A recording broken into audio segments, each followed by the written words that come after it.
শামশেরগঞ্জের নতুন ডাকবাংলা জাতীয় সড়কে শুরু হয়ে গেল ট্রাফিক সিগন্যালিং ব্যবস্থা। লাল নীল হলুদ বাতি দেখেই এবার পার হতে হবে রাস্তা। মঙ্গলবার দুপুরে শামশেরগঞ্জের ডাকবাংলা সাব ট্রাফিক গার্ড অফিসের সামনে আনুষ্ঠানিকভাবে উদ্বোধন করা হয় ট্রাফিক সিগন্যাল।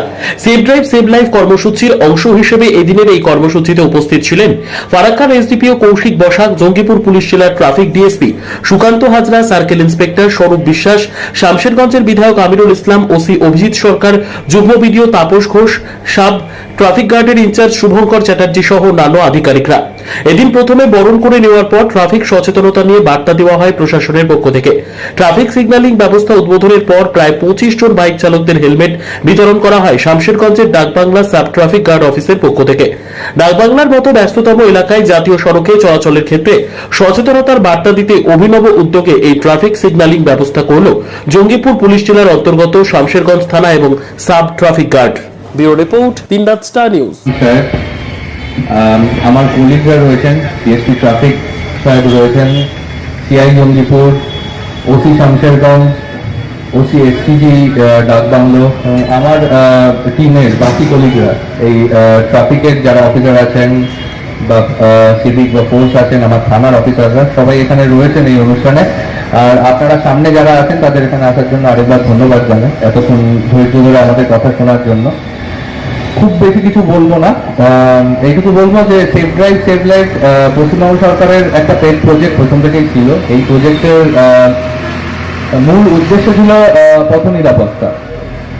কারণ পরিসংখ্যান এরকম কিছু বলে যে অন্যান্য বিভিন্ন ক্রাইমে যত মানুষ মারা যান বা আহত হন, তার থেকে অনেক গুণ বেশি মানুষ প্রত্যেক বছর ট্রাফিক অ্যাক্সিডেন্টে মারা যান। অতএব সেই অর্থে ট্রাফিক অ্যাক্সিডেন্টকে একটা সময় আমরা কতটা গুরুত্ব দিয়ে না দেখলেও এখন সেটা যেহেতু ক্রমশ জনসংখ্যা বাড়ছে, রাস্তায় গাড়ির সংখ্যা বাড়ছে, ওই জন্য সাথে সাথে অ্যাক্সিডেন্টের প্রবণতা, প্রাণ হারানো, ইনজুরি সমস্ত কিছুই বাড়ছে। তো এই জন্য আমাদের এর দিকে কনসেন্ট্রেশন আরো বেড়েছে। আর এই সেভ ড্রাইভ সেভ লাইফ প্রজেক্টেরই আন্ডারে আজকে আমাদের এই যেটা ইনিশিয়েটিভ, সেটা আপনারা শুরুতেই সঞ্চালক বলেছেন যে এখানে এই ডাকবাংলা মোড়ে একটা ট্রাফিক সিগন্যালের উদ্বোধন রয়েছে। ডাকবাংলা মোড় আপনারা এখানে সবাই স্থানীয় জানেন যে ডাকবাংলা মোড় খুব ইম্পর্টেন্ট একটা মোড়। এনএইচ তো রয়েছেই, প্রচুর গাড়ি সারাদিন সারা রাত্রি চলাচল করে এবং এনএইচ এর সাথে সাথে এই ক্রসিং এ একটা দিকে পুরো আমাদের ধুলিয়ান টাউন, আরেকটা দিকে পাকুড়ের সাথে যে যোগাযোগের রাস্তা, সমস্তটা এই ক্রসিং এর থ্রুতে হয়। অতএব অন্যান্য অনেক জায়গার থেকে এই ক্রসিংটা অনেক বেশি ইম্পর্টেন্ট। অনেক বেশি গাড়ি, অনেক বেশি মানুষ, অনেক বেশি টু হুইলার এখানে সারাদিন যাতায়াত করে। অতএব এত ভলিউম অফ ট্রাফিককে কন্ট্রোল করবার জন্য হয়তো আমাদের যারা পুলিশের কর্মচারীরা রয়েছেন তাদের পক্ষে ম্যানুয়ালি সবটা সম্ভব হয়ে ওঠে না। ওই জন্য আমাদের মাথায় ছিল যে যদি একটা ট্রাফিক সিগন্যাল হয়, যেমন আমরা বড় শহরগুলোতে দেখি, পুরো কলকাতায় দেখেছি, অন্যান্য বড় শহরে দেখেছি, সেই ট্রাফিক সিগন্যাল হলে এই ট্রাফিক রেগুলেশনটা, এই গাড়ি ঘোড়া বা মানুষজনের চলাচলের ব্যবস্থাটা আরেকটু সুষ্ঠুভাবে করা যাবে, এই জায়গায় নিরাপত্তা আরেকটু বাড়বে।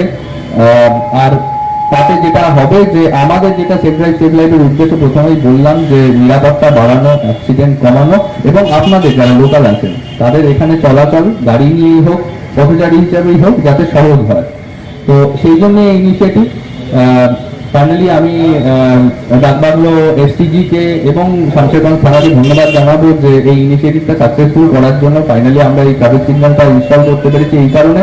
এবং সেটার উদ্বোধনে আজকে এত সুন্দর একটা সচেতনতামূলক একখানা প্রোগ্রাম, যেখানে অনেক বাচ্চাদের দেখলাম যারা এই বয়স থেকেই বেশ অনেকটা সচেতন, মানে তারা নিজেরা সচেতন বলেই আপনাদের সেই প্রসঙ্গে কিছু বলতে পারলো।